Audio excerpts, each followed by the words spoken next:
purported to have dark rituals happen. Okay. So if that's the warning or part of the energy connected to whatever those rituals were that they were doing. But any ritual, depending on your intent, is going to open a doorway, poke the energy, create something. So did you find much on rates? Did you just hear? Okay. What were you going to say? Did anybody else hear whistling? Folks that are just listening? I didn't know. Let's mark it. What time is it? Okay, 8:30. Let's see. I don't know if it'll tell us how far in we are. No, but I want you to check. Oh, a minute, an hour 15. Did you hear? I heard whistling. I'm not joking. Thank you, Victoria. Hello, everyone. Welcome to Beneath the Hollow Moon, where folklore burns slow and the strange never fades. I'm your host, Kerrilynn Shellhorn, and you're listening to us live on the UFO Paranormal Radio Network and the United Public Radio Network, 105.3 in the Gulf Coast and 107.7 FM in beautiful New Orleans. And I'm here with my co-host Lorilei Potvin, and tonight we are following the trail of Banshees and Death Omens. Welcome to the show, everybody. Yes. You can see the strange. That's what it says. We promised you guys we were going to, if we could, depending on our theme, Now, we would have started it with the incredible video clip reel that Kerrilynn, she diligently put it together and worked so hard on it, put a clip from our favorite show, one of our favorite shows, Supernatural. And I could post it everywhere except on YouTube. They struck me immediately. So we said, we're not going to take that chance, but it's posted all there on our social medias, right? Yes. Yes. So we did replay the clip. So Astro Light Paranormal, so Victoria caught it at the same time. So we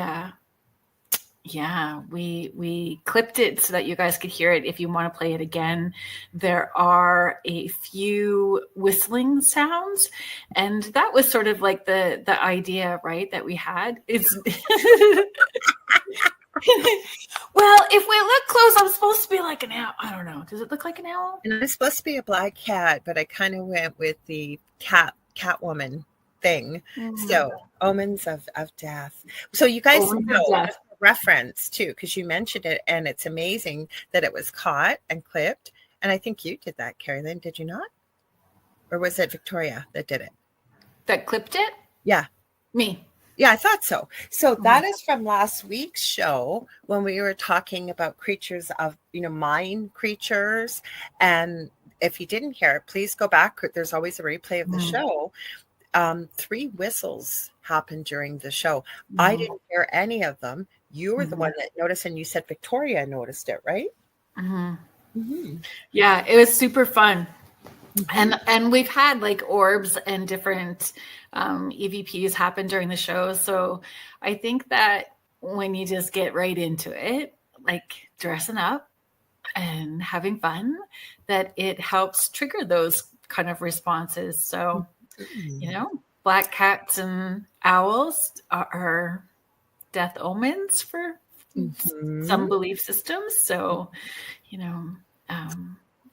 should we say hello to a few people? Sure. Let's say hi to everybody. Let's see. We got Denise Mitz says hello and happy Hollow Moon evening. Thank you. I almost thought you were going to put Halloween. And you know what I was thinking before we continue? I was thinking it's almost like Halloween every week, and we love it. I know. I'm here for it. We could do Halloween every day. I'm here for it. I'm so impressed with your makeup because you showed me your trial run this morning. It was so awesome. Yeah. I just wanted to make sure, because I was going to be working almost like rearranging the schedule, but working right up close. I wanted to be able to do it really fast. You did a great job. Sorry, were you going to say something else? Nope. Okay. So we got James Grar. Wiz is here. Mish G'day. Mish is in the future. I always tell her because she's over in Australia and it's Friday already over there. Because she said, "Where is everyone?" There's people here. And she says, "I can see the strange, astral light, paranormal." Did you not just mention Victoria? Yeah. Yeah. Kirby's 100. Hello, you two look really pretty today. I think that might have had a hint of sarcasm. But thank you. At least for me, I feel like I'm wearing glasses almost with my mask on with the stitches. I don't wear eyelashes, but I got them on today. Can you see them? Because when I first started wearing false eyelashes, it drove me crazy because you can see them. Like they don't seem like not what your normal eyes are, right? They're fitting pretty. They're fitting well. Your makeup looks amazing, and the hair and so Contessa Martins or Connie says, "Hello, ladies." We've got Michelle Wilfon. Good afternoon, she says. And it's evening for us, so right, it's almost 7:25. Yeah. We got Julie Jean Bassett. Hi, Lorilei, Kerrilynn, and everyone. I will quickly give her a huge shout out if you're looking for help with an animal, the earth side, or across the Rainbow Bridge. Julie is your person. She has helped so many people, including myself, with our problem children, pet children. And even if they need healing, certainly can help that way. I actually asked her to help with somebody we both are aware of, and their dog was very ill. And Julie sent me a before and an after. And this poor little one was just laying on the cushion. And after was up on the couch, head up, looked like the tail was wagging. Now, I'm not claiming that Julie cures anyone, but she's very, very knowledgeable, can really help your animals. Definitely. Yes. And I've taken it, and I booked an appointment for my dog Nora as well too, which was extremely helpful. So I agree. And she's also, sorry, go ahead, Kerrilynn. Very talented, and word on the street is that her course is going to be open soon. Yeah. Yes, I think she said June. June. And she's also an incredible shamanic practitioner, can help humans earthside as well as we'll say back home, as I call it. So Julie, please one of these days I got to write down your new website, but you can reach out to her, I know, on Facebook on Julie Jean Bassett. Julie Dow says, "Hi, everyone." And then Mish says, "Don't encourage them, Kirby," meaning us. It's okay. You don't even need to give us any encouragement. I am enough for both of us and 100 other people. We both are. That's right. Yeah, we do fine on our own. Yeah, we do very well. And as Jody said, she thought she tuned into a Kiss show and says, "Great masks, ladies." They're not, they're makeup. I actually dressed up, I'll say this quickly, for Kiss one year. And I had a brother 15 months younger and a cousin 16 months younger that lived 2 doors down. I have to tell you, those are the best Halloween costumes we ever made ourselves. There's some picture I think one of our parents has. We actually look like members of the band. Like the makeup turned the whole outfits. Yeah. That's fun. We need to have fun. We need more fun every day. Yes, yes. And no, Mish is saying maybe a raccoon we might look like. And Victoria said the whistles were so clear in the EVPs, and so did Connie hear them. Oh, so Mish is giving you a compliment. She says, "Wow, that gold under your eyes looks awesome, Kerrilynn." I said the same thing to you. So what is that? Because you showed me it quickly. It's amazing. I don't remember the brand, but it's powdered body paint that's pressed powdered, and then you use your water, like you use your brushes and add water to it. It looks amazing. We got Kathy says, "Hello, everyone." Yes, it is a Leo thing, Mish. Yeah. And Mort Ali says, "Hello." Hang on, we're getting to the bottom, guys. Sorry, I'm a little slow. Jody McGrath just said, "Even better. Love the makeup." Thank you. So you know what? I was glad when you brought this subject up, and I started doing some research, and I knew of a few things. I did not know that owls could be an omen of death, but then that was one I knew. I know. Do you want to start off with that movie do you want to start off with that? Well, I have something that I want to start with first, if that's okay, and then we can, So I want to talk about the why we would believe in them first, and then move into them, if that's okay. Perfect. And I find it interesting too, like, that I think it's what we want to believe in as well too, or like if you focus on punch buggies. So when you're out driving and you focus on the punch buggies, and all of a sudden you're seeing punch buggies or a certain color, then all of a sudden you see them. So I think the signs can be like that too, right? Like,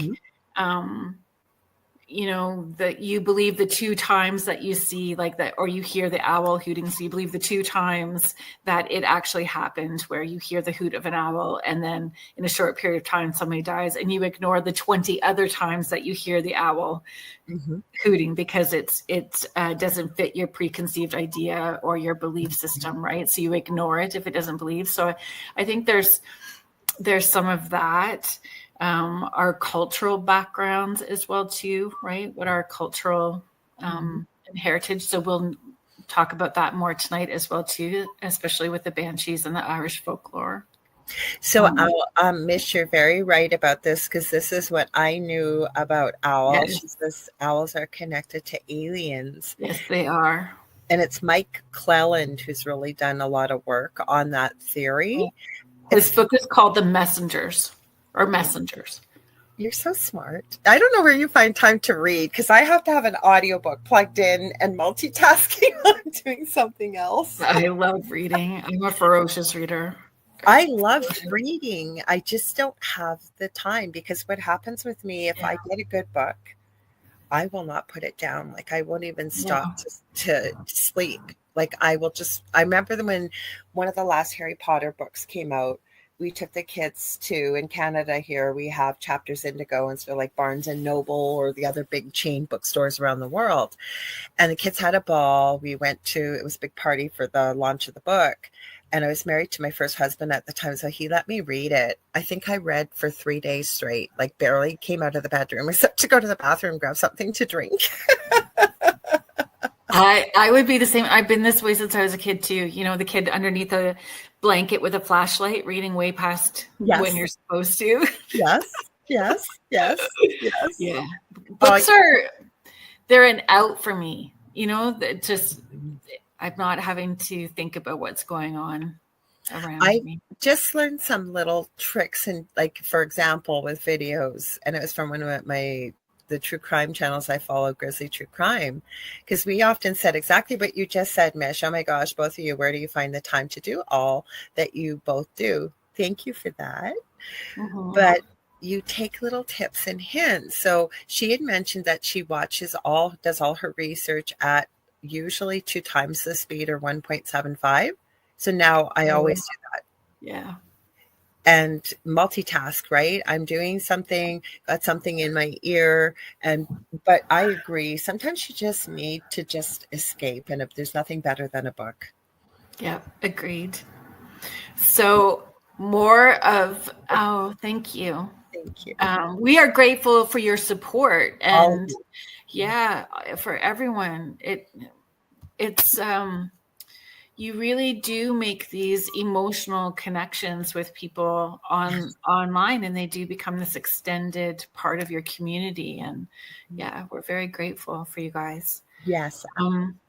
Death omens, back to death omens. So fear of the unknown. Everyone has, if there's fear about what the other side, so we look for those signs and symbols. I wrote down emotion.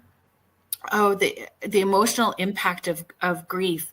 So we see that. You would see that as well too, that people look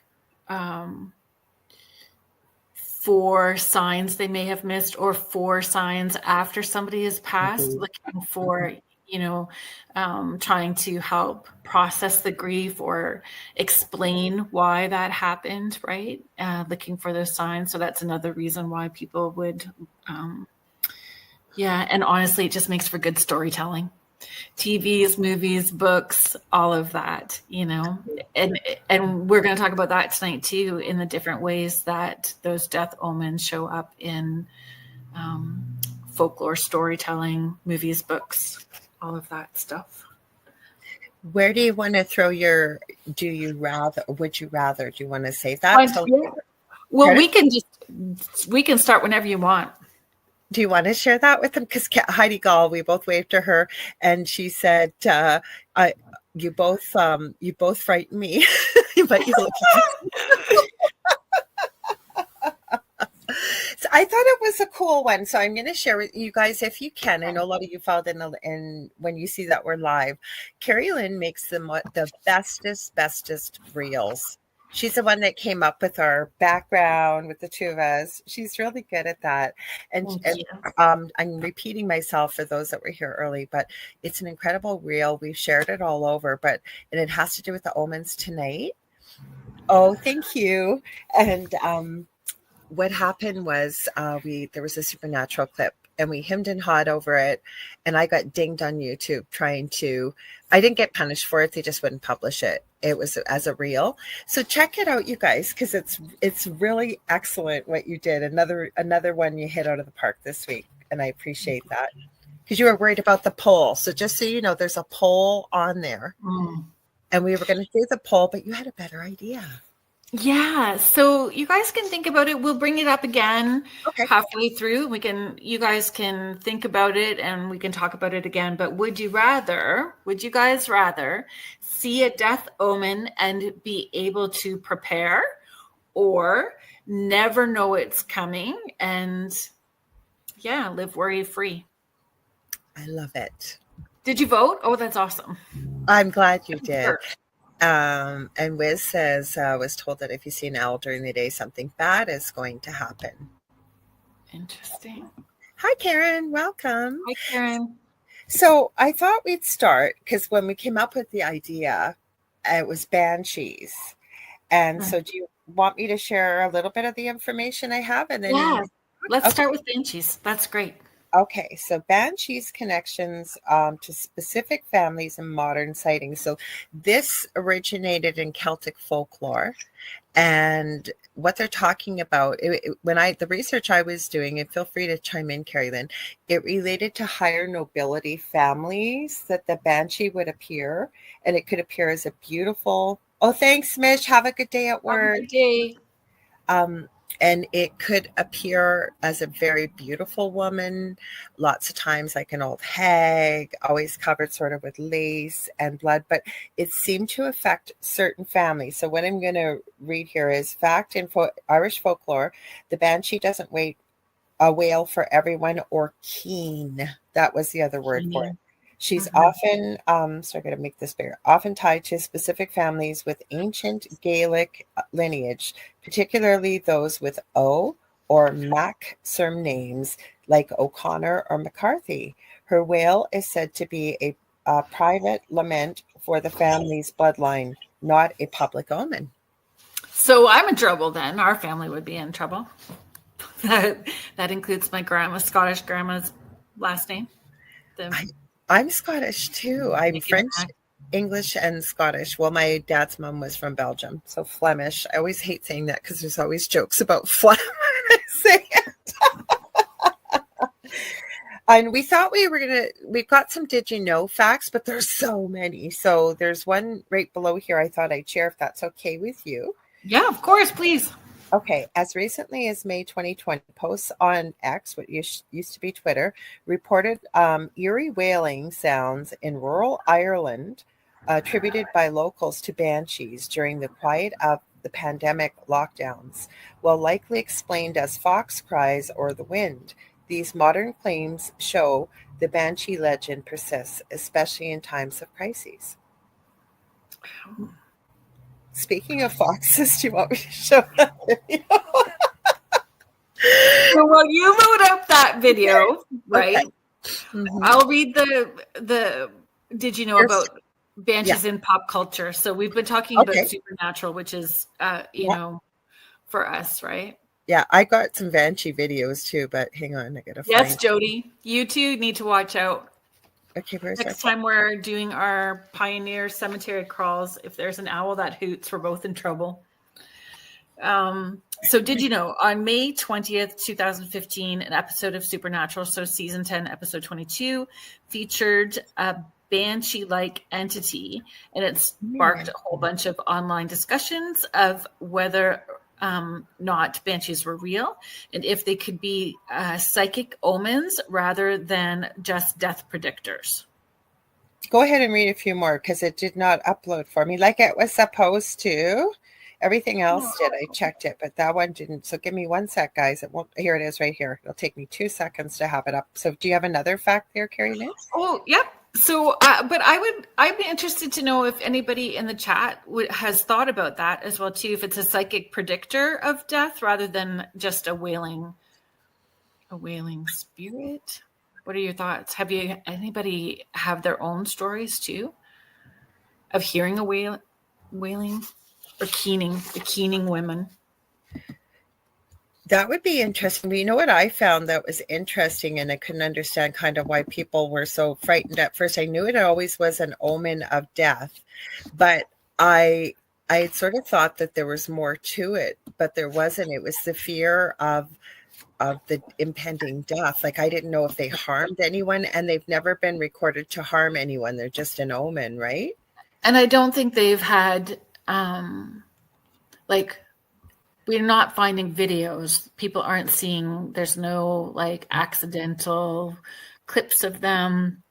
I've read gray cloaks, white cloaks, or potential red hair or gray hair, sometimes red eyes as well too.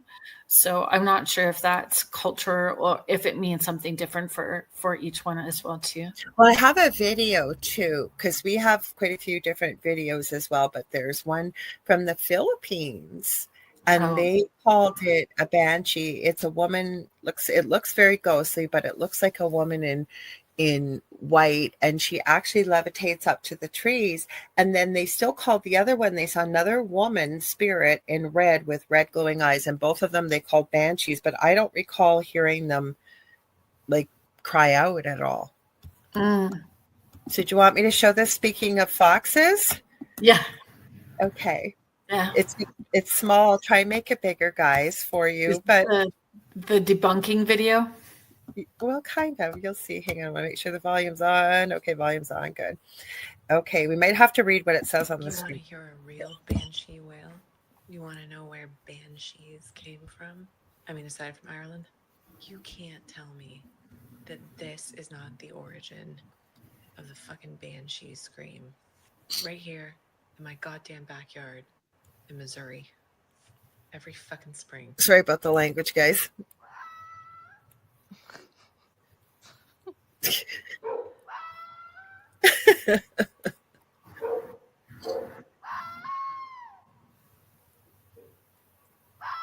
Foxes, as it says on screen.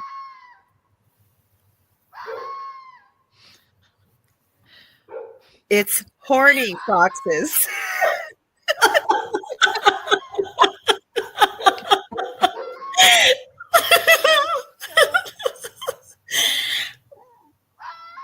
Every year they get one good jump scare out of me. She put on the screen. My dog's over here now too. I thought it does sound like a woman screaming. It did. It sounded. Thank you, Gail. It did. Okay, no, it's nothing to be concerned about. My dog's over here. Thank you, Gail. Oh, hi, Gail. Do you want to give them a shout out for the lucky? Yeah, thank you. So Gail and Mel Willis are Lucky Paranormal. They are the head of Lake Superior Paranormal Convention, which is happening October 16th through the 18th. They have an amazing lineup. I'll be there. And the tickets are on sale now. I think some of the add-ons, Gail, you can, if you want to put a link in the chat, please feel free to do so. I believe, correct me if I'm wrong, Gail, but I think that Jason Kenzie is his add-on event sold out now. He was doing a Sasquatch hunt. He's taking people out looking for Sasquatch. So that would be super fun. Mm-hmm. So we got some comments here too about that. So let's see. Heidi Gall says the Ozarks are pretty mystical. CP Struts Shear says yes, foxes. And the Wiz says a vixen. Thanks for being here, Wiz. Kathy says foxes can make the scariest noises. Last one I heard sounded like a child screeching. And then CP Strut, thank you for clicking on those. CP Struts Share says we used to hear them at the cottage. And then Gail says, yes, the one-time slot is sold out. Check out the website here at www.lakesuperiorparacon.com for people listening. Thank you. Yes, thank you. Coyotes too. I love the sound of coyotes though, but they are pretty eerie. I don't like them because there's a band of them around my house. They've come out of nowhere. One lone coyote. I think I might have mentioned it on here. I was talking to my neighbors and somebody said, oh, somebody's dog got out. I looked at what, that's no dog. But there's a school behind my house. And if it's nighttime and I go outside at night and I bring my dog with me, there's a band of them and they must go to the schoolyard because it's right by the forest back there. It's scary. Oh, fighting cats. Yeah, that's fighting cats are quite a sound as well, too. Mm-hmm. So, do you want me to mention a few others? Or we've got other videos. We've got so much. I said to Kerrilynn. You want to do the Banshee video? Okay, sure. What one do you want me to show? Let's see. I have, there's a Banshee caught. Oh, wait, I did get it. Okay, Grim Reaper. Oh, that's a Grim Reaper. Never mind. That was the one. Because I think is this the one? Banshee caught on camera? No, that's the fox. Hang on, guys. Hi, Fiona. Thank you.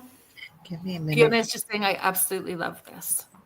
Oh, they love this? Mm-hmm. We love it too. Give me a sec here because I can see what these are better. Okay, 224. Why did some of my videos did not send through, you guys? I apologize. So give me a sec. It should be there. I can see it. But I will send it again just so it'll be there. This one is actually the Banshee. It talks about them. Yeah, why it's not showing up? And so Irish culture, Celtic background has banshees. So does that, when people immigrate to other countries, they bring their cultural belief systems with them as well too? Does Canada have its own version, like separate from settler? I've never heard anything. Have you? Mm-mm. If anybody has in the chat or in North America here, that's not a banshee, but would be considered, I think First Nations people in my research, I did come across a few things that were referenced. Sorry, I'll take that down for a second. Like a banshee? I know owls as a death omen. We're getting to it. We got lots. And then even my name, you guys, we had a conversation about because it's quite morbid and we're going to bring it up in another thing. But the Lorelei's are from German mythology. I'm not German. My name does come from the German mythology, though you say Lorilei.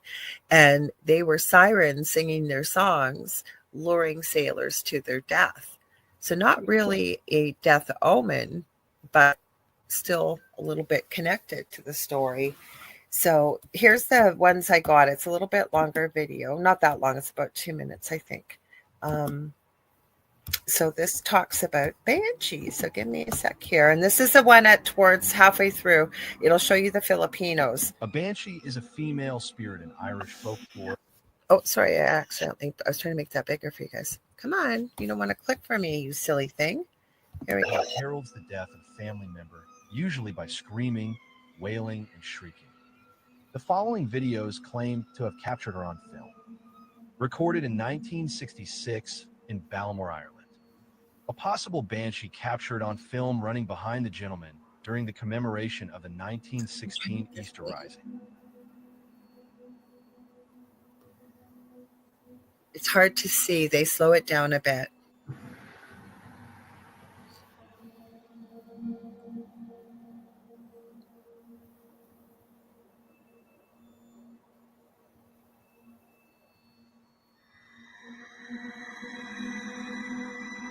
That's slightly creepy.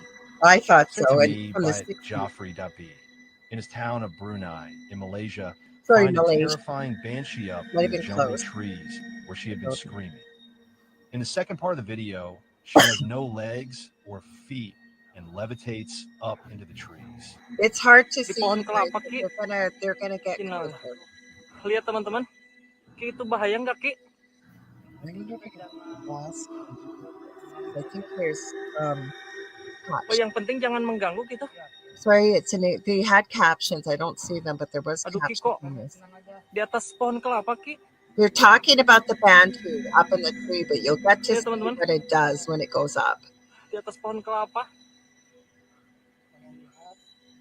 I don't hear Ki, her saya scream. gemeteran, Ki. That's Ini what they gimana, call Ki? it, a banshee.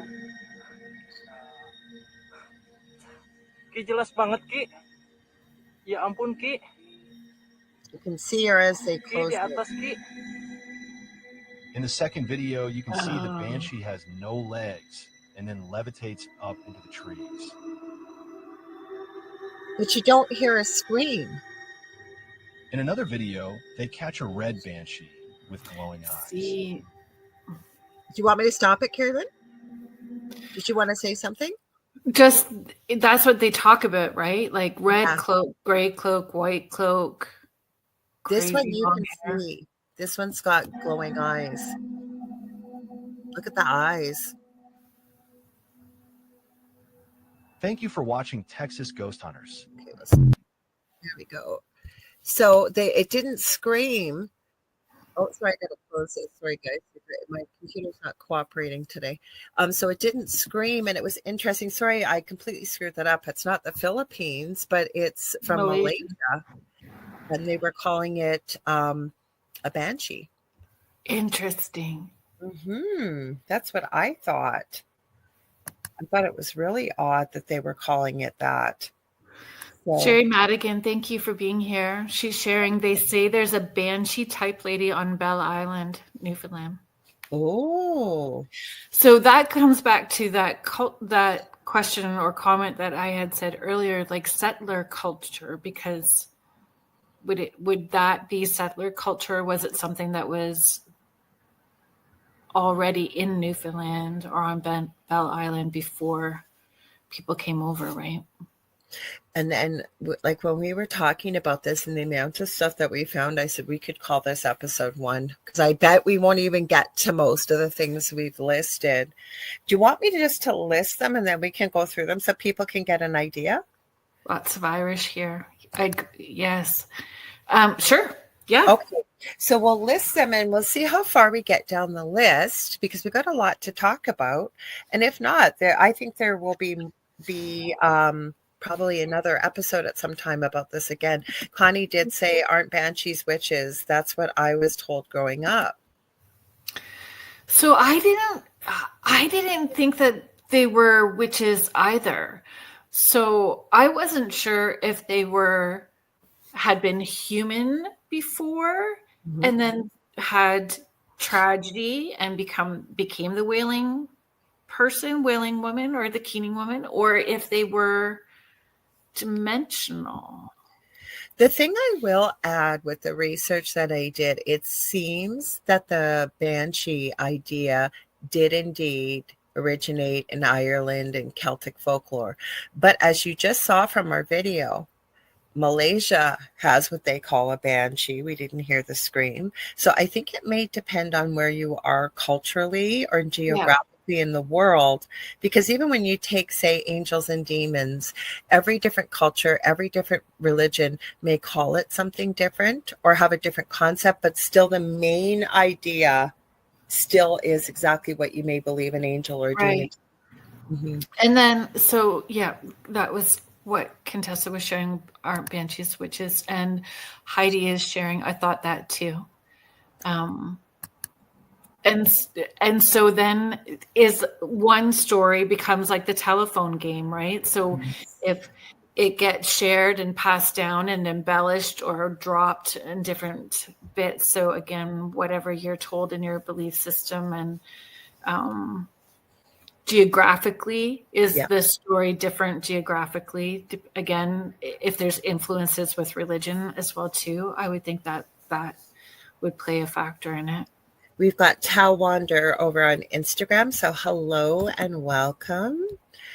Okay, so I'll list them and we'll see how far we get down, because you guys, I was amazed. And some of them I started thinking of on my own as I started thinking of this. We had quite a bit of discussion about this. And then, like I say, the owl, we've got the owl. And I think it's important to talk about it too, because there is quite a bit of information about it. So some of the other omens of death we have found. A black cat crossing your path from European folklore. The Grim Reaper, and we do indeed have a few video clips of supposedly something that represents the Grim Reaper. Death Watch Beetle, which came from English folklore. Phantom funeral processions, Celtic and British folklore. And I don't know if you remember at the funeral of the Queen, speaking of the Grim Reaper, but there was a viral clip. They were filming the funeral and somebody went by looking identical to the Grim Reaper. They seemed to claim that it was somebody from the church, but I don't know why one of the clergy from the church would be wearing a hooded black robe over his head, walking with it wasn't a scythe, it was sort of a tall, kind of hooked, weird walking stick. I didn't even think of that till now. I could have found that video clip. I didn't hear or see anything about that. Oh yeah, it went viral.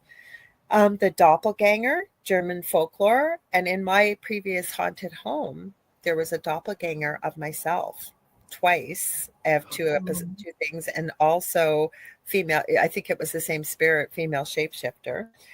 Crows or ravens, depending on the culture or folklore. Heidi is just sharing. I was thinking like how skinwalkers are native medicine men that went to the dark. Banshees are witches, similar to that. It could be with what you've heard about them, but that's why it was surprising to me, because maybe I had heard over the years that banshees were supposed to be witches, because the research we were doing, it seems that they never harmed anyone. And we got into where it supposedly originated with these noble families. It actually gets into a story of a particular warrior, and it goes on and on. It's quite long. Contessa's sharing the death beetle was on Practical Magic. Okay, I have a confession, folks. Yes. I have never seen it. Oh, it's so good. And apparently there's a number 2 happening, so I'm going to have to watch it soon. It was good. I knew I'd heard of the death beetle, so thank you for that, Connie, because I was thinking, where have I heard of the death beetle? It's a cute movie, and it involves actual magic, and I don't know, I really, really oh, Connie says you have to read it first. I've never read it.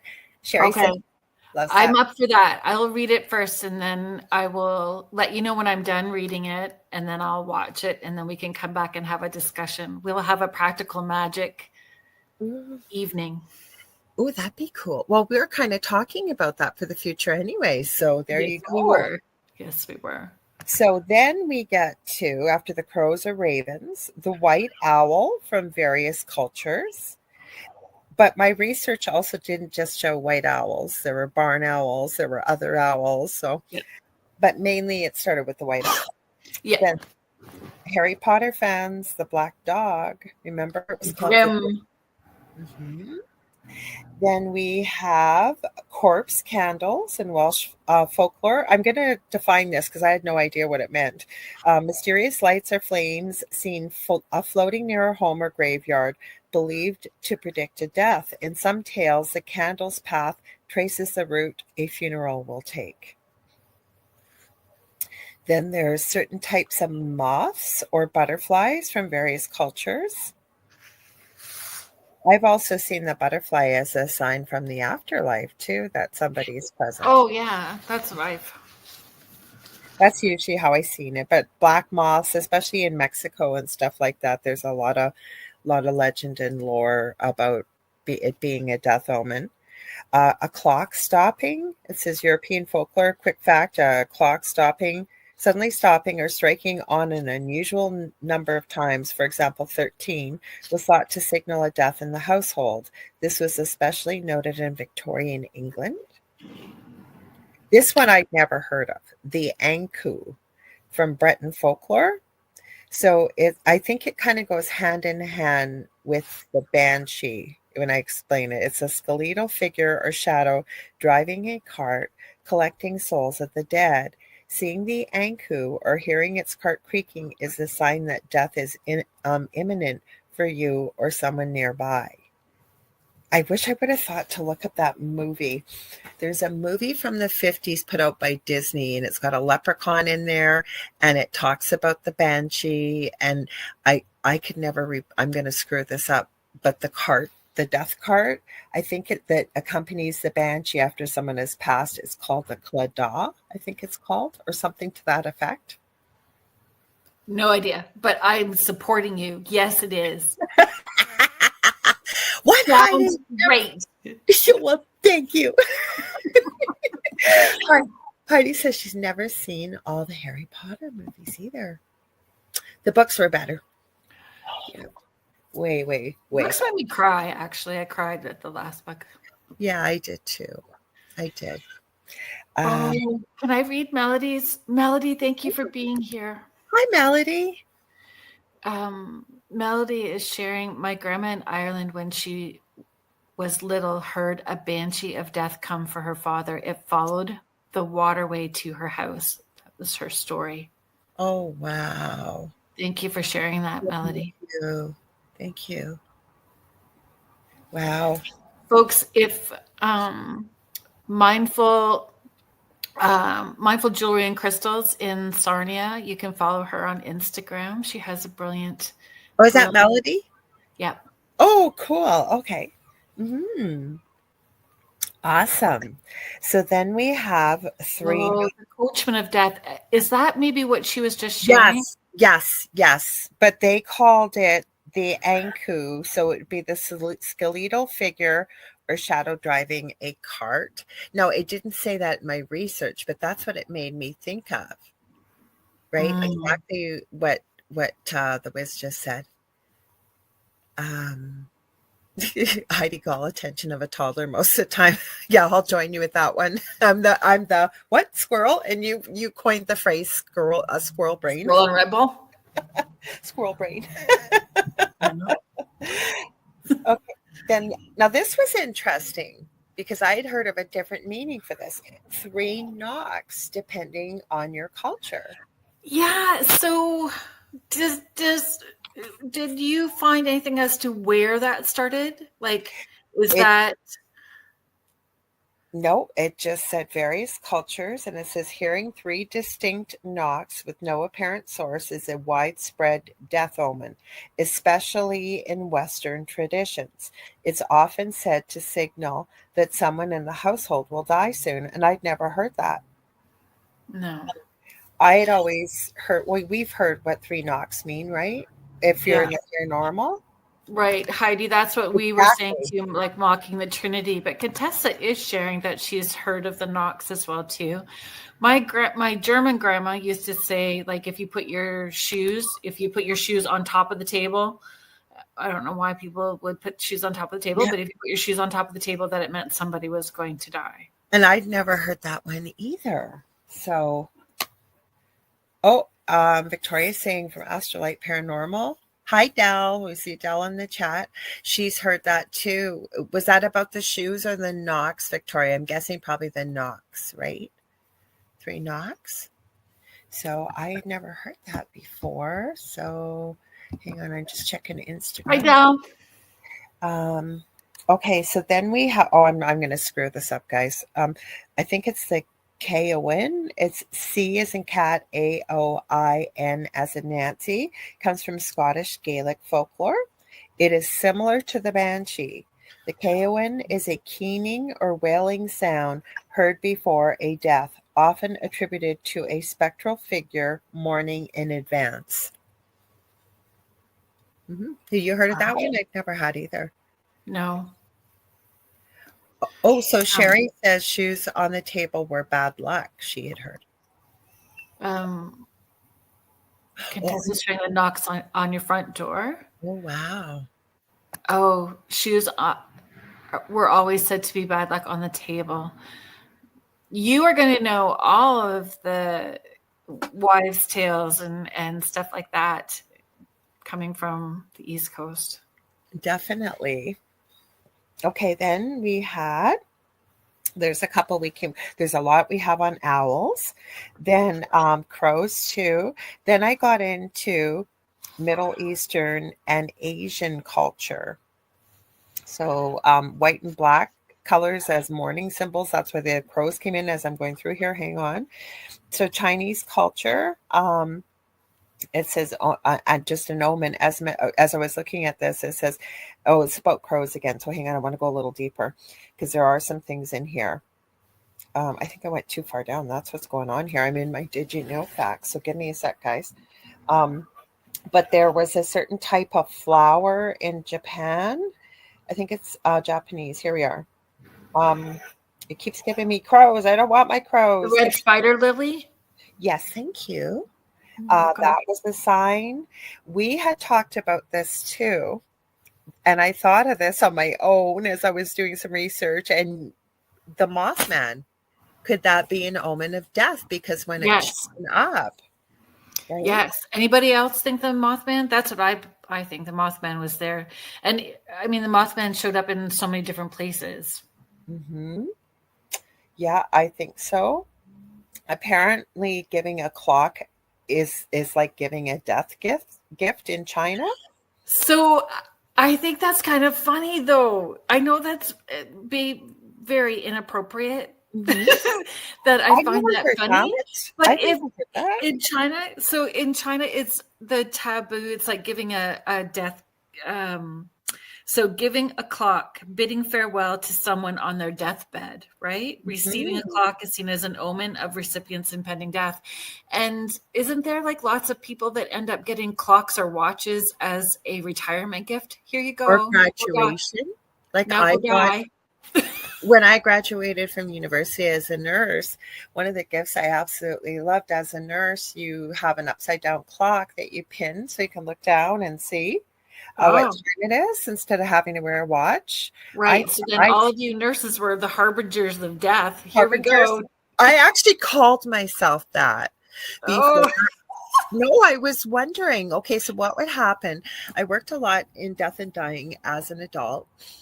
And before I knew that I know being a psychic medium now, I can remember there would be patients that would have been on my caseload. And all of a sudden, they just pop into my head. And we used to get the paper when I was married to my first husband.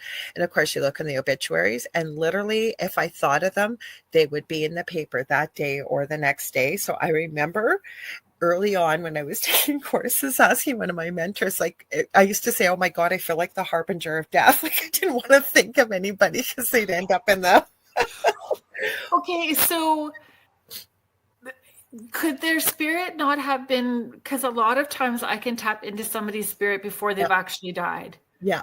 Could their spirit have already been reaching out to you so you were receiving from them? Yeah. I know now what it was, but then like you guys got to realize, like looking back, like I never my paranormal experiences made me kind of, with all the research and the learning and digging deeper and deeper and deeper and putting all these things together in my life, that I realized, holy crap, I've been doing this my whole life. But back then I didn't know that. So right. I literally was saying, I was horrified and I kept thinking, oh my God, am I like the harbinger of death? Now I know what it was, but I didn't back then.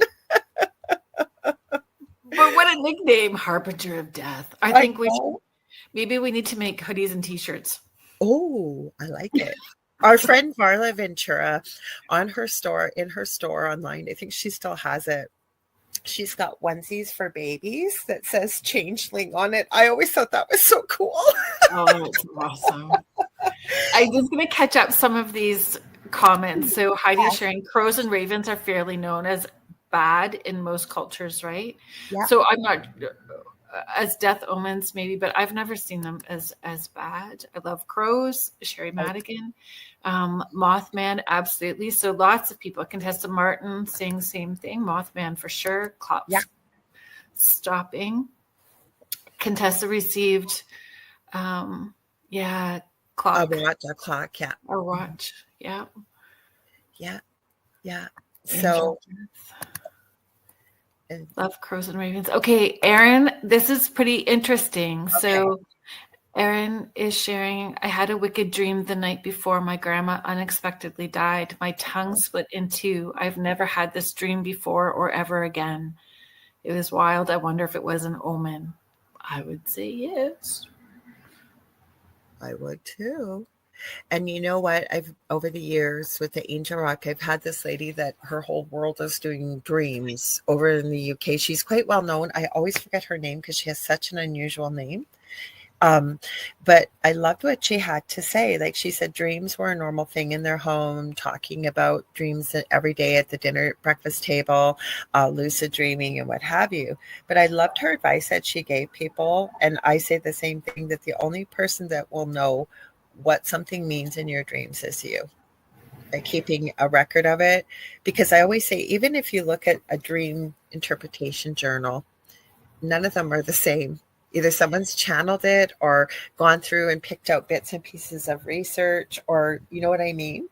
Yeah. Your subconscious having the experience. So, yeah. Contessa, I know the story you're talking about. Contessa's sharing there's a story of a cat that lived in a senior's home, and the cat would visit the room of the elder that was going to pass. Wow. I know that story that you're talking about. Yes, with Dr. Sleep as well too. It's so good. Stephen King. I hate horror movies. Of the Cat to Dr. Sleep Part 2 of the Shining. It's so well done, though. It's such a great movie. Del, I've heard this before as well too. Thank you for sharing. In Italian culture, and I think there's more than just Italian cultures. Yeah, so many cultures. You would cover all the mirrors because the wake would be in your home, and there was a belief that a spirit, good or bad, might come through. Well, sometimes that can still happen, whether you're having a funeral or not, with a mirror, but that's a different show. My scrying mirror did something weird this week. Oh, do share if you're comfortable. I did share. I told you, right? So you know. I think you did. If you refresh me, so because it's so heavy, I had 4 hooks, sort of like in a triangle. Oh, the one on the wall? Yeah.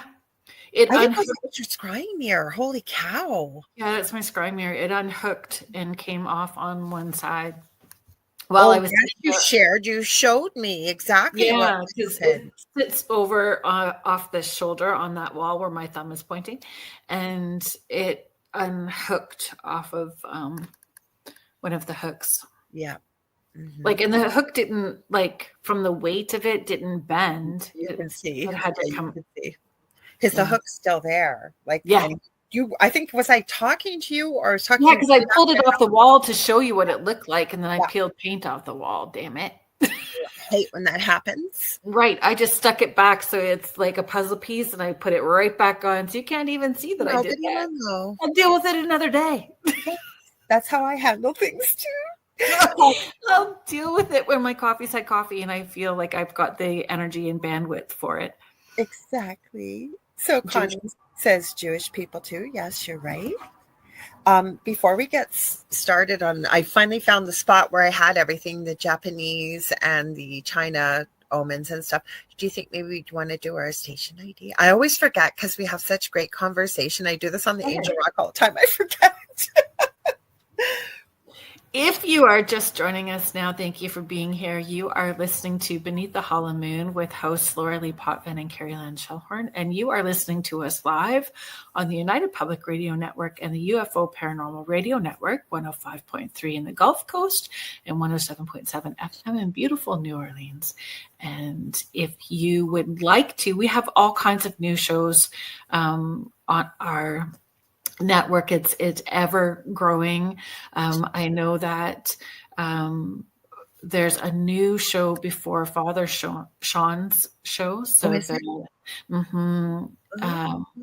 on Fridays at 4. So like we're just getting all of these new shows. So you can head to uprntalkradio.com to see the list of all of the shows that we have and information about the hosts and what's coming, and access all of the archives, thousands and thousands of shows and archives. So if you've missed anything, you can catch up, or you have an interest in something, you're going to find all kinds of shows that will talk about that particular topic.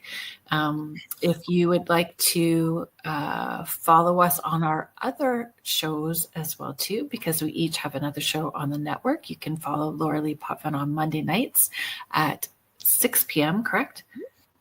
On the Angel Rock, and myself, Kerrilynn Shellhorn, on Fridays at 6 p.m. Eastern as well too. Well, and Spirit Switchboard. So. Yes. Tonight we're coming on tomorrow. You might as well tell people because it's tomorrow. Oh, tomorrow I have Marilyn Kaufman, who is a hypnotherapist, and she's going to be talking about past lives and your life in between lives and soul contracts. And she's going to do a short guided visualization for folks to connect with their spirit guides during the show. We have quite an interesting topic. If you are interested in taking a sneak peek at her book beforehand, it's called Lifetimes. I love it. That sounds like fun. Do you have a guest coming up on Monday? I do, and I was thinking that. Did I check? But I was going to say about Marilyn while I check, because Beverly Rhodes came on at the last minute. Very thankfully, we had a guest cancellation, and I didn't even mention it. So give me 1 second. I will tell you as soon as this loads, anytime now. We're having a repeat guest, Marzia Tekau. She is from, I believe, Denmark, and we had talked about a lot of spiritual things and connecting with the other side, and she had written a book about it. I don't have it off the top of my head. She was really fascinating. I think I remember her from before. Yeah. It was quite. It was my alarm. Yeah, it was in, I think it was, I don't think it was right after, in January, after my son passed away, I remember. And she was really fascinating, and we barely got into some of the topics of her book. So I said, please come back. So that's who's coming. Mm-hmm. So folks, when do you want to do what were we going to do next? Well, I was going to get into some of the around the country, China, Japan, just a few things. Then we've got our owls and crows. But you know what else I think I didn't mention? I kind of brought it up briefly. The Grim Reaper is a death. Or do you want to get people to give us their answers that you read about read? I'm gonna do the poll. I'm gonna read the poll again, but we can do the answers with the poll when we do our story. The listener story. Perfect. If you guys, just a little reminder, we'll do this little blurb now, to send us your spooky stories, unexplained, creepy experiences to kerrylynnsporch@gmail.com, and we will talk about that again. So, and it's scrolling across the bottom too, just in case you guys didn't catch the email. So would you rather see a death omen and be able to prepare, or never know it's coming and live blissfully? You want to know my answer? Or are we going to answer at the end of the show? Oh, no, you can tell me. Would you want to know? B. Not know and just live blissfully? Yes. And the only reason is I can just speak from experiences of working with terminally ill people that are healthy, that say came on my caseload, and we traveled through the whole journey till they transitioned, and it can change your life knowing, but sometimes just going along blissfully, living your life, hoping to live your best life possible, hopefully leading a life of love. And for myself anyways, I would choose that. Dell's asking, are there any good stories of ghosts that help. I think so. I think so. I know that a friend of mine, Jason Bland, had Paranormal Soup, and there was one person he had on. I wish I remember the name. This quite a few years ago. He had a friend that had a spirit in the home, and it was very grandmotherly. And like if he left dishes undone, sometimes it wasn't all the time, but the dishes would be washed and out on a towel on the counter, or a couple times his laundry was put away for him. Get out. We all said, why couldn't we, if you had to have a ghost, why could you not have a ghost like that? And it wasn't all the time. Like, it wasn't like the spirit was doing it all the time. They had lived in this place for, I want to say 3 years. And there had been a couple times when this had happened. Mm-hmm. Interesting. Mm-hmm. Okay, tell us the culture stories. Okay. So, like I said, we got the Grim Reaper, and I can't say that that's necessarily, it seems to be more a North American, sort of Europe, depending on the country, some places in Europe too. I've seen it. By the way, Contessa answered that she would never want to know with an omen, but Sherry said she would. Mm-hmm. So I found my spot. So you were indeed right. Thank you. Kerrilynn has all these notes too. So we do have in Japan the red spider lily, or the Hagen Bana. Then they also have the crying yurei. Speaking of ghosts still. So it's similar to a banshee as a death omen. Now, this one, I can tell you I experienced personally, because my ex-mother-in-law, who is no longer alive, was from Japan and was Japanese.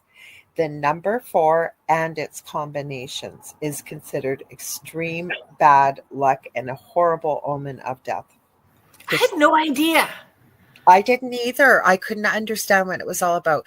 Very quickly with the story, when I was pregnant with my son, Justin, who had passed away, she was remarried, my sister-in-law, and we were going to announce the pregnancy with Justin. We all went to a family dinner. They were in town, and she indeed had gotten pregnant as well. And her son was due 10 days before my son, Justin. And because she was so tiny, my ex-sister-in-law, she was only 4'10". She'd had 2 children before. She always had C-sections. My son, Justin, was born on the 14th of March. Her son, the C-section was booked for March 14th or the 4th, and there was a major to-do about it. And I couldn't figure out what it was until my ex-husband at the time explained to me that the number 4 is terrible. I know both my ex-sister-in-law and my ex-mother-in-law were nurses too. They convinced the doctor to shift the C-section to March the 3rd. Because that's how much belief was in the number 4. Or they gave like 42. Apparently combinations like 42 in Japanese, it would be shini. And in English, translated means to die. Or 49 is shiku, meaning painful death. So.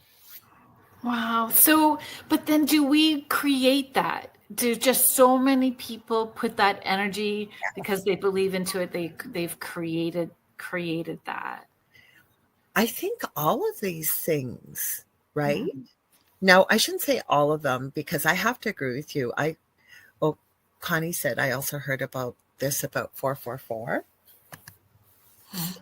So I think that some of these things, like the banshee, my theory is, and I don't know everything, but if something's persisted for centuries down the ages, now again, it could be like the game of telephone, that it shifted and changed, but also belief. But I believe back in the day when there was no internet or entertainment, and people sat around the fire telling stories at the nighttime for work, and after all the work was done, the stories persisted. There had to be some level of truth in it, otherwise it wouldn't have persisted. But when you come to a number, but then again, you get into spells and magic and the power of your words, intention, and emotion behind it. Hard to say. Was there a couple disasters around the 4th month of the 4th day or something? And this is what I'm saying. So it coincided 1 or 2 times, and then you ignore the 20 other times that it doesn't happen, but you just put all your energy into like those 2 times, so then it becomes a thing. I don't know. Contessa's sharing same with the number 13. Yet it's a great number for me. It's a great number for me as well too. 444. I heard from a Chinese person. Contessa is sharing. But if you go back, please, to her comment about the number 13, right? Collectively, Friday the 13th is supposed to be an evil day. It's supposed to be all misfortune, bad luck, whatever. You, myself, and Connie have just shared that the number 13 is an amazing, wonderful number. Yeah. And I have to admit, I was jokingly saying knock on wood, but I have great experiences on Friday the 13th, the same as a number. Now, is it because we shifted our perspective and belief?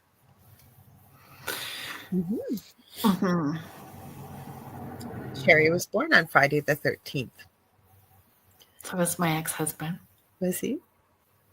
I can tell you that both of my boys were born on the 14th of the month.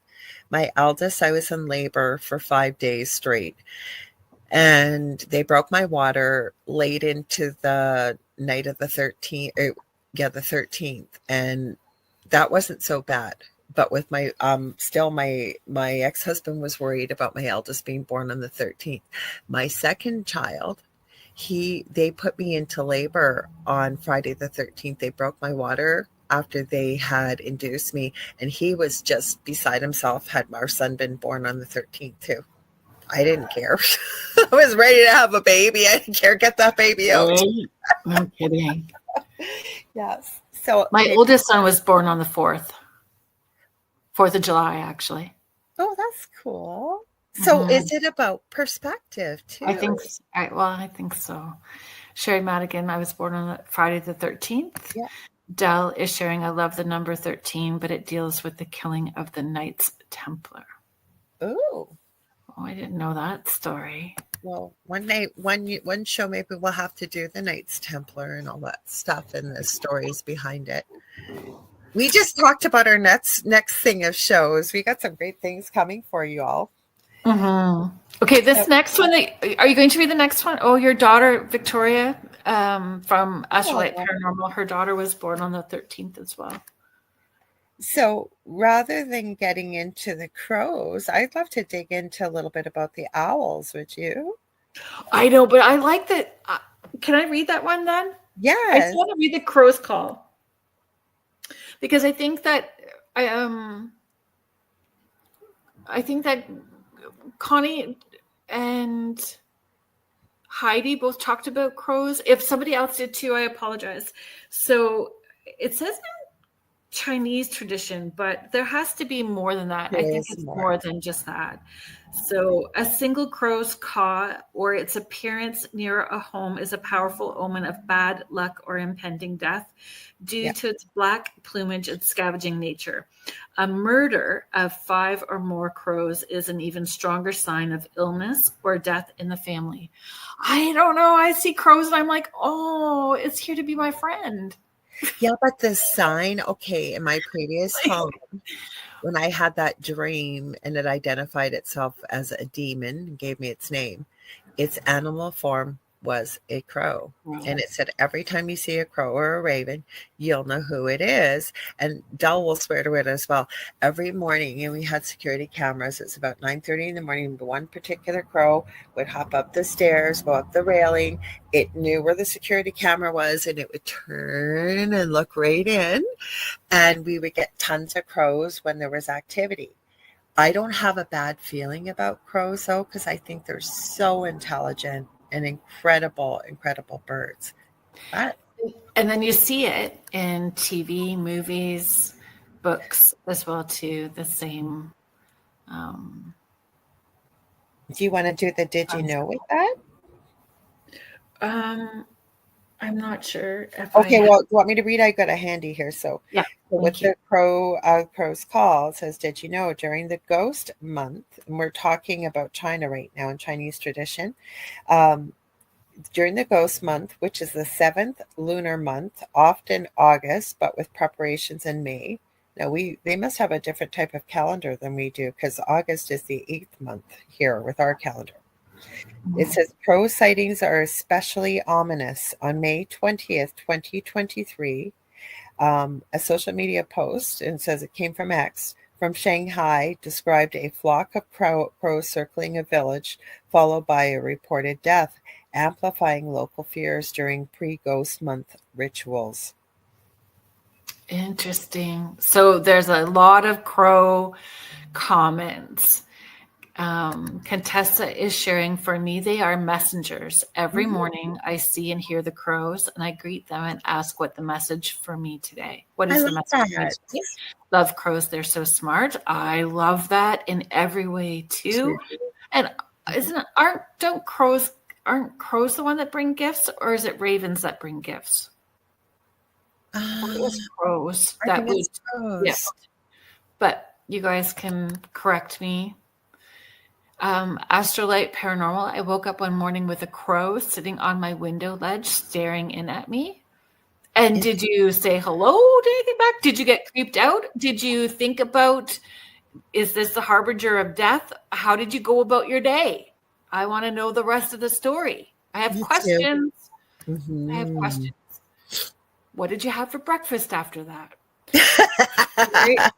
Sherry Madigan is sharing, crows come every day and I feed them, but once a crow came and acted strangely.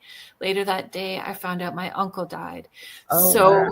Is that the thing then? Like, if they're coming every day, you kind of know the routine and sounds, and then when they act off, then like when they act weird, then you know that you need to pay attention because something's happening. Yeah, but if they bring messages too, maybe that particular crow was coming with that message. So rather than an omen of death, it was trying to give you a warning, maybe. A psychic predictor. Yeah. Crows bring the gifts. Okay. Thank you, Contessa.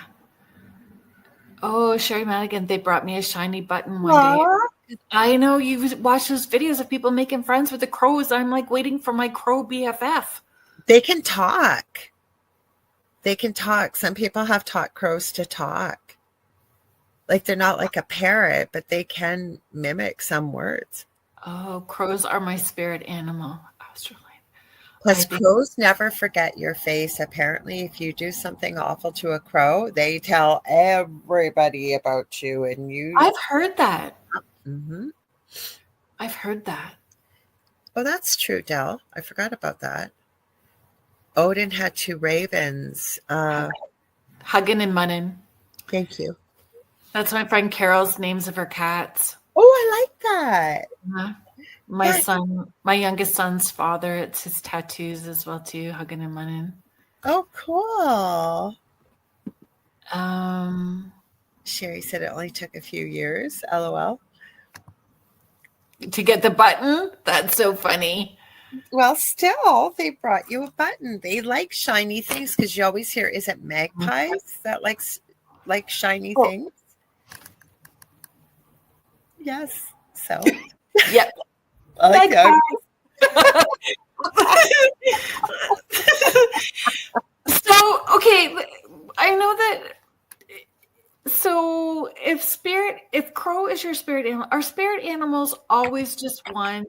Don't they like kind of shift around as well too? Owls are one of my spirit animals as well. Contessa's sharing that. As a wolf. I find as well as the wolf. Yeah, sorry. I've heard there's a totem and then there's a spirit animal. If Julie's still here, she can probably explain the difference. But as I understand it, there are certain animals that you can identify as with a spirit animal in the way that their characteristics really sort of embody many of the characteristics that you may have. But there are also certain animal guides that come in at certain parts of your life that they indeed may be there in spirit to help assist you. So Denise is sharing, yes, I had the murder of crows show up at the farmhouse the day before my dog was put down. Aww. Do you think they come so that they can help prepare to help bring the spirit over? It could be, or the fact that they're messengers, right? So just the messenger. I don't know. I guess it would depend, because my belief, again, it's only my own experiences, is that whomever shows up for you when you're passing, and I can only speak not somebody passing unexpectedly tragically, but say palliatively, is a person, if just before they pass, I call it the gift myself, and not everybody gets it, and it doesn't mean there's something wrong if you don't, but you may get somebody who's completely comatose, all of a sudden wake up and act like nothing's wrong. I think the longest I've ever seen is about 8 hours, and that was quite a conversation. This family was very Catholic and religious, and had believed in miraculous healing had happened. I call it the gift because it gives you that opportunity to maybe have those last conversations that you may not have been able to have. But the reason I mention that is a lot of patients will talk about seeing somebody already over on the other side. Sometimes it's angels. Sometimes it's a pet. Sometimes it's a husband. It could be anybody. So that's the way I look at it. So I guess maybe if you identify with crows, would they show up to escort your spirit? I think I'd love to hear people's thoughts on that, because I just don't know. I think it could be possible. Denise is sharing they were in the area where her dog was put to rest. Victoria is sharing Astrolight Paranormal. I have always carried a crow feather with me. I keep a feather in each car as well for protection. Love it. Mm-hmm. I have, well, it was made for me by my friend Carol. So it's a painted red chicken's foot with the feathers attached and obsidian crystal on it. Interesting. We got lots of comments here. Contessa's sharing, I've never seen a raven in the city where I live, but one day I asked for a visit from a raven, and a big raven showed up near my backyard. Oh, I love that. Lisa Martinello, thank you for being Hi, here. Lisa is sharing owl and raven are my spirit animals. Love it. Dell skinwalkers can change into many forms. It's part of the totem pools. True. But we're talking about omens of death tonight. So thank you for that, though. Jackie White, thank you for being here, Jackie. We buried a dead crow on our property, and within 20 minutes, a big group of crows flew in the trees above that spot and sang for a long time. It seemed to honor one of their own. Oh, I got goosebumps with that. Too. That's powerful. What a privilege to be able to witness that, too. Yes. And I would not be surprised by that. From what I've seen about crows and research on them, they've got strong family bonds, and that absolutely makes sense. I don't quote me on this, but I believe a couple of years ago that they've observed that type of behavior within a crow family system, that they actually do grieve and they recognize that one of their own is no longer with them. So what a beautiful opportunity that you had for something sad that had happened. So thank you for sharing. She's just sharing it was a privilege for sure. Contessa's sharing crows have very strong bonds. And Heidi is sharing, last summer I met the ravens. I love them best. Chit chats, and I had about 15 ravens show up. Oh, wow. That's so cool. I don't think I've seen a raven. Well, I think I've seen a crow a couple of times. I think the weirdest thing that I saw was a turkey vulture in town. Oh, wow. It was freaking huge. I didn't even know what it was. I had to look it up. I'm like, what freaking prehistoric thing came up from like Earth? What is that? It's like, I'm gonna lock my dogs up. It's gonna come take my dogs away. I don't usually see ravens, but we do have a lot of crows. But once in a while, I see a raven. They're bigger and their beaks are different than the crows. But we got tons of crows around here. Oh, hello. Are you coming to say hello? Do you want to play the owl? Okay. Turkey vultures have a weird vibe. They totally have a weird vibe. Okay, give me a sec here. My cat's decided to join the conversation. Okay, you want me to play the short one first or the longer one? So let me. Do you want me to share a little bit first? Yeah, and then we'll share it. But do you want me to do the short one first, and then that way it'll be queued up? Oh, I see what you're saying. I don't remember which one is the short one, but it's just about the movie. You're going to talk about both of them, and then it gets into the owls. Oh, okay. Okay, yes. I got it loaded up. So, okay. So, do you want to talk about it first? Sorry. Apparently, I'm not getting the cues well tonight. We both are. We're in our animal forms. I'm a cat tonight, and you're an owl or crow. Oh, it's Friday. And the cat was distracting me. She's here. She usually shows up. Hello, Naomi. Thank you for being here. Crows and ravens are very smart. Heidi, for sure, she is sharing they would attack my car, little Nissan 240 I had daily going to the youngest daycare, peck my tires. That's so weird. Ooh. Okay. Kind of tell you not to go. Native American belief system, owls as a harbinger of death. In many Native American traditions, owls, including white owls, are closely associated with death in the spirit world. Among tribes such as the Apache and Navajo, hearing an owl's hoot is considered a dire omen, often signaling impending death or misfortune. Historical accounts mention that Apache war parties would sometimes cancel missions if they heard an owl nearby, interpreting it as a warning of doom.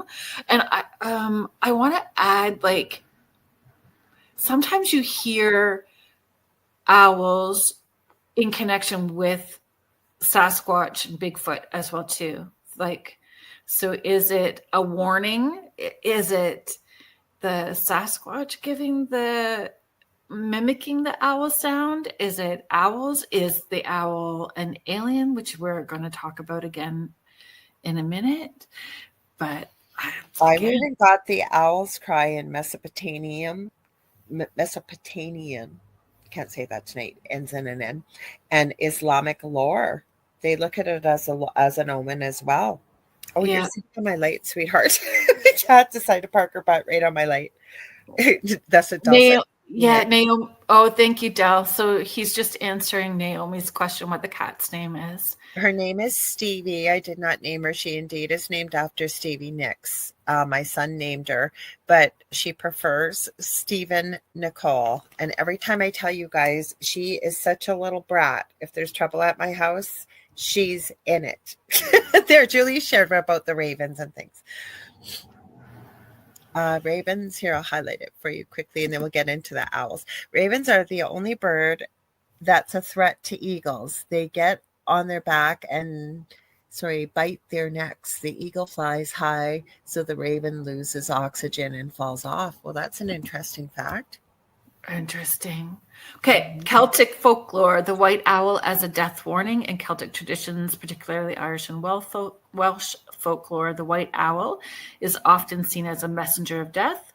One notable legend involves the Westrop family, who believed that the appearance of a white owl signaled an impending death of the family. The last recorded instance of this omen was in 1909. Additionally, in Welsh mythology, the owl is associated with, folks, I'm going to wreck it, Bloodewedd. No idea. Welsh. We're just going to go with the spelling. I'm really sorry, and I apologize to all Welsh people. Yes. A woman transformed into an owl as punishment, symbolizing betrayal and death. So, I mean, when I think of owls, I also think of the movie Labyrinth and the character Jareth. I'm even seeing owls as death omen belief persists in some rural communities as in modern relevance and is a staple in horror media. Where owls often signal supernatural events. For example, in popular culture, owls appear in shows like Twin Peaks as eerie harbingers. Mm-hmm. Mm. So in the movie Killers of the Flower Moon, which came out in 2023, which is based on true events involving the Osage Nation in the 1920s. So an owl appears as the harbinger of death. So an elderly Osage woman sees the owl enter her home and interprets it as a sign of impending death. This reflects longstanding Native American beliefs regarding owls and the spirit world and death. So do you want me to play that clip? Mm-hmm. Because we've got 2 for it, and then we'll just probably have to. I told you we were going to run out of time. We've just got time for probably our story after all this too. That's how quickly it went by. Okay, so this is quick. It says natives watching Killers of the Flowers during the owl scene. Sorry, I didn't have the volume up. We'll play it. Natives watching the Killers of the Flower Moon during the owl scenes. Oh my God! There we go. And they're covering their eyes and not. Oh my God! Yes. So let me pause that. The owls show up quite a bit in that movie. Okay, give me a sec here. Hopefully this is the right way. We will see. Nope. Oh, that is the one. I think it is. There's the owl. Hold on. Don't play with my light. Like that. It is back. Oh my God.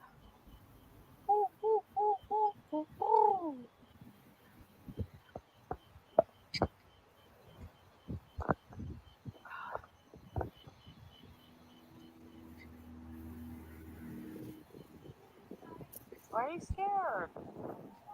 I'll just leave it small so I don't lose it. Oh my God, that is so nice. Well, it can't see us.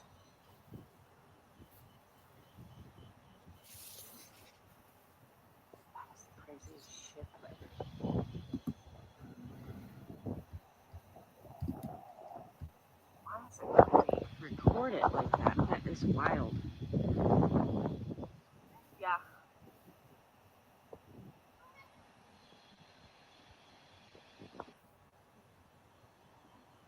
There's still a bit more, I think, isn't there, Kerrilynn? This is so crazy. I think this owl is stalking me. Y'all cannot see it like I can. It is. I can. There it goes. Mm-hmm. Oh, I think it's stalking. Hold on. I'm gonna. Yeah, that's the Perch beginning this. from it. Yeah. So. Yeah. So wasn't there words with that also said like? I thought it did too. Something about the Yeah. movie, and I didn't see it on there. That was weird. So she had just finished watching Killers of the Flower Moon, and then the owls started showing up at her home. Sorry. And then she had a death a couple of days after that. I think so, didn't she? Yeah. So there was, and I apologize about that, guys. I downloaded it so we wouldn't get the dreaded advertisements that always happen when we seem to share a YouTube video. So I had them all prepared. We've got way more videos. Like I said to Kerrilynn, we're going to have so much stuff. This is going to be like episode 1, I'm sure. Yes. Heidi is sharing, I heard an owl at my dad's, looked everywhere, and then found him on the roof ledge right above me. Very magical feeling. A young great horned owl, white horned owl. Oh, wow. So we got a few minutes, but should we talk about our story, or you want to give a few more owl facts, or what do you want to do? Let's do so this week, instead of reading a listener submission story, we are going to share a video that is a story that is focused on a banshee. Yes. So, and we don't have physical evidence in this video. It did come from some of my research. Did you just say something? Yes. Oh, good. Okay. Because it sounded like a man's voice. It went, yeah. No. Okay. I said, right. That's it. But I heard literally, yep. Okay. So but it's an interesting story nonetheless, and it was appropriate. So hang on, guys, and we will play it for you. We may have to stop it halfway just to make a quick comment with fair use, but oh, hi, Kasoon. Welcome. Glad to see you here. I know it's the middle of the night in Sri Lanka, so thank you for getting up to join us. Okay, so this is the story, guys. As I could get the volume set up here. Give me a second.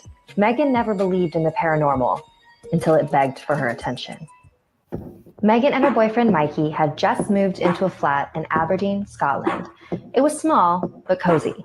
There were 2 large windows, one in the kitchen that faced the garden, and one in the bedroom that faced the street. They usually kept the blinds closed to hide their expensive musical equipment. One night, Mikey was attending a concert in Glasgow and wouldn't return home until 4 a.m, leaving Megan all alone. After he left, she spent the night catching up on her favorite TV shows. She fell asleep with her TV on, but a sound jolted her awake around 11:45 p.m. It was a slow knocking. She got out of her bed, thinking that it was her upstairs neighbor asking to turn her TV down, as it was still blaring when she woke up. She readied her apology in her head and walked to the front door. But when she looked inside the peephole, no one was there. She shrugged it off, thinking she must have been imagining the sound, and walked back to her bedroom. And then she heard it again. It was coming from the kitchen.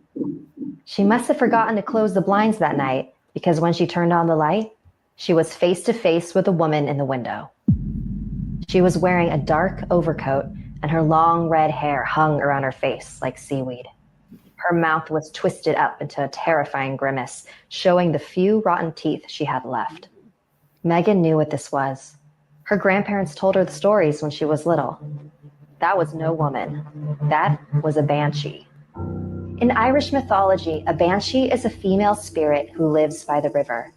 They usually have the appearance of an old hag, but are capable of making themselves as young and beautiful as they choose. In Ireland and Scotland, it is traditional for women to wail or keen at funerals. So if you hear the keen of the banshee, she's alerting you that death is nearby.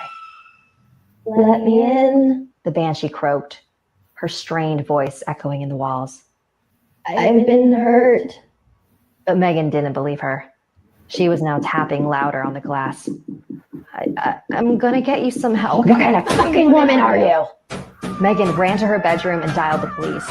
She sat on her... Just to pause it for a sec, you guys, just with fair use. Can you imagine, or you too, Kerrilynn, if something like that showed up outside your door, your window, banging like that, and you're all alone? So part of that in Irish folklore, it's believed that banshees are spirits of dead family members or souls of departed sinners who must repent. Ooh. They're also considered to be a type of fairy, and it's not clear how someone becomes a banshee, but there's yeah. Well, let's finish the rest of the story. Oh, sorry, Kerrilynn, sorry. A connection to fairies as well, too, in some beliefs. Yes, I had seen that. Sorry, guys, I had to stop it just for fair use. I'll let it finish to the end now. Hang on. Oops, if it'll play here, behave yourself. Her bed, shaking and praying to every god she could think of. It was the most horrifying experience of her life. The banging on the window had stopped. Is she gone? Megan thought to herself. But then she noticed a shadow from behind her bedroom curtain. Yeah. Little bitch. You think you're too good? There was nothing Megan could do but wait there while the banshee taunted her. Then she saw red and blue lights flash outside. Finally, the police were here. She went to the front door where she could hear the mumbled voices of the officers outside. She was just about ready to let them in when she heard, "It's her. It's her." Megan didn't know what to do. She stood there, frozen in place, until the mail slot in her door slowly swung open. "Miss, is everything all right?" Megan told the police everything that happened and described the woman in detail. They thought she just might be a violent drunk, and so they told Megan that they would check the CCTV cameras in the area to see if they could find her and prevent her from harassing anyone else. Days later, Megan got a call from the officer. "So we checked the security cameras in your area, and yes, we did see a woman who matched your description. What was strange, though, was that she only appeared in the one camera, right outside your building. We couldn't see where she came from or went to. Like she vanished into thin air. For the next few days, Megan tried not to think about that night. Maybe it wasn't a banshee. Maybe it really was just a strung-out old lady. Because if it was a banshee, that meant that someone close to her was going to die very soon. About a week after the incident, Megan's friend called her to tell her that her mother had passed.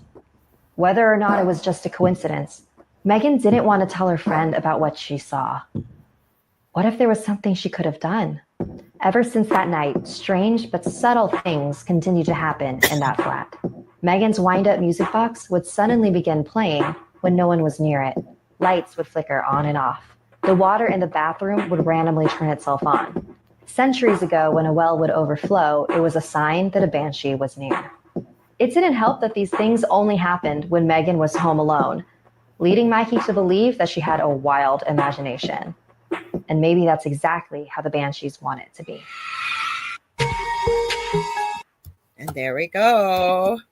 So if you've got a story that gives you chills, a strange encounter you can't explain, we want to hear it. Send us your true tales of the weird, the haunted, and the unexplainable. Your story could be the next one we share. So submit your story to Kerrilynn's Porch at gmail.com. So KERRILYNNS Porch, PORCH at gmail.com. And Heidi says, wow. She says, wow. Mm-hmm. Crazy story. So we're going to have to do another episode because we didn't even, I'm telling you that we had so much research. It makes me happy though. Sorry? That makes me happy. We didn't even get to the gin because I looked into even the gin. I think the gin could be its own segment. Yeah, that's what we decided to. Mm-hmm. Yeah, I think the gin could be its own segment. So next week we're doing... Can't wait. We're going to be starting the paranormal and true crime. Not every week we're going to throw... Well, I don't know. We'll see how it goes. But we are going to be doing the Chris Watts house. And it is crazy paranormal. Kerrilynn goes, how did I miss this? I go, I don't know. But there is so much paranormal caught on camera, right? Mm-hmm. I didn't even realize, like I knew the story because I had deep dived as far as the story of it and have watched a lot about it. So that I didn't have any clue about the hauntings or any of that. I had no clue. And then I shared with my friend Carrie, who equally loves true crime as much as we do and deep dives into all that. She had no idea either. So I sent her the clips. I sent her the clips that you sent me and she's like, oh my gosh, I'm down a rabbit hole. And I'm like, you and me, Chickie, we're both down the rabbit hole together. Look what Heidi just shared. I live very near to the Watts house and have a picture of a small child in the front door window. Oh. Well, you should, if you feel comfortable sharing, we will show it next week, Heidi. Yeah. Mm-hmm. Absolutely. That's intriguing. I never even thought, because it happened in Colorado.